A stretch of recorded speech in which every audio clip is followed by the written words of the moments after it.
Today we have the 2021 Ford Mustang Mach.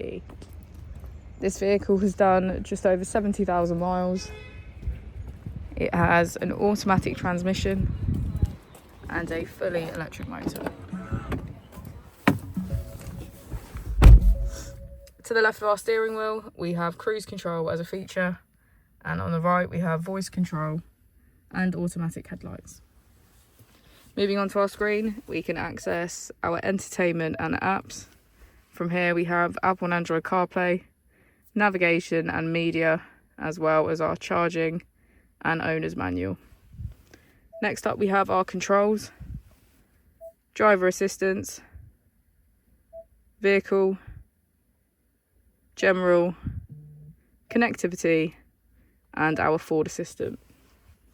Just below is climate control with heated seats on either side, our heated steering wheel. As we go into the back of the vehicle, we can see that it has a full leather black interior and get a good view of our panoramic roof. As we put the vehicle into reverse, we can see that it comes with a 360 camera with parking sensors.